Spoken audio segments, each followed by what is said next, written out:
చేస్తారు. రైట్. మల్లయ్య యాదవ్ గారు చెప్పండి సార్. మొత్తానికి యాంకరింగ్ పార్ట్స్ స్టార్టింగ్ లో చెప్పాను నేను, పిల్లిపోరు ఎవరు బాగుపడ్డారు ఇక్కడ క్వశ్చన్ వస్తుంది. సో బీఆర్ఎస్ అధినేత లైమ్ లైట్ లోకి రావడానికి ఇది ఒక సందర్భమా? మీరైతే జోష్ లో ఉన్నట్టున్నారు ఇద్దరు రెడ్డి నేతల మధ్య వారితో. ఇప్పుడు ఇలా కులాలతో సంబంధం లేదండి. కాకపోతే ఇద్దరు పోటీ ఏం పడుతున్నారంటే డైవర్షన్ పాలిటిక్స్ కోసం ఒకళ్ళ మీద ఒకళ్ళు డైలాగుల ప్రయోగాలతోని ప్రజల్ని మభ్యపెట్టాలనే ఒక ఆలోచన జరుగుతూ ఉంది వాళ్ళ మధ్యలో తప్ప మాకు వాళ్ళ మధ్యలో ఏదో కొట్లాటలు పెట్టి మేము పబ్బం గడుపుకునే అవసరం కానీ ప్రయోజనం పొందే అవసరం కానీ మాకేం లేదు. డెఫినెట్ గా ఈ రోజు రేవంత్ రెడ్డి గారు ఏదైతే కేంద్రం మీద ఆరోపణ చేస్తున్నారో ఆరోపణకు అనుగుణంగా వారు చేసిన ప్రయత్నం ఏంటి? దాదాపుగా సంవత్సరం వస్తుంది, 15 నెలలు నడుస్తాం. ప్రజలపై చెప్తే కేంద్రం నుంచి సాధించాల్సిన విషయాలలో ఈ ప్రాజెక్టులు కానీ ఇతరాతర విషయాలలో కానీ కేంద్రంతో వారు చేసిన పోరాటం ఏంటి?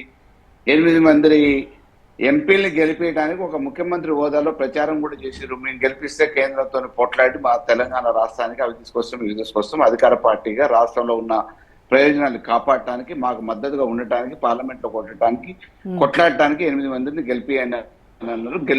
గెలిపించిన ఆ ఎంపీలతో ఏం పోరాటం చేపిస్తున్నారు? ఏం సాధించడానికి ప్రయత్నాలు చేస్తున్నారు? ఒక ఉత్తరం పోతే సరిపోతుందా? ఇవాళ ప్రధానమంత్రి అపాయింట్మెంట్ ఎందుకు అడుగుతున్నారు? ఢిల్లీకి వాళ్ళ అధిష్టానాన్ని కలవడానికి పోవాలి కాబట్టి ప్రతిసారి పోతున్నారు అని చెప్పేసి ప్రతిపక్షాలు ప్రజలు ఎక్కడ అనుకుంటున్నారు అనే ఉద్దేశంతో ఇవాళ ప్రధానమంత్రి అపాయింట్మెంట్ కోసం ఒక లెటర్ పెట్టుకుంటున్నారు. ప్రధానమంత్రి అపాయింట్మెంట్ అడుగుతున్నారు.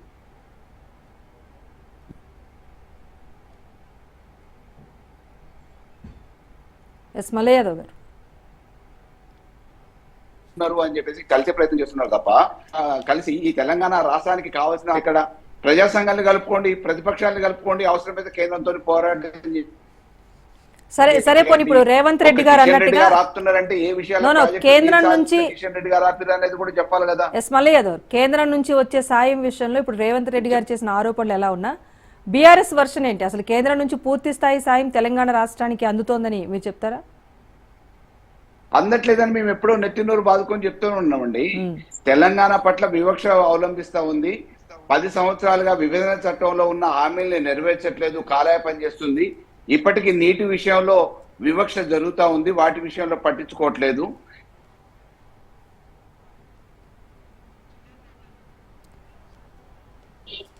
తెలంగాణకి మాలు కుదించేసారు. తెలంగాణ పక్షము తెలంగాణ పట్ల సిగ్నల్ ప్రాబ్లం ఏదో ఉన్నట్టుగా ఉంది. ఎస్ డాక్టర్ తాటికేల్ జయరాం గారు, ఇప్పటి వరకు దాదాపుగా ప్రత్యేక రాష్ట్రంగా ఉన్నాం.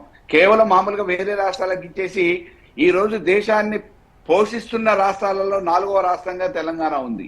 ఆదాయ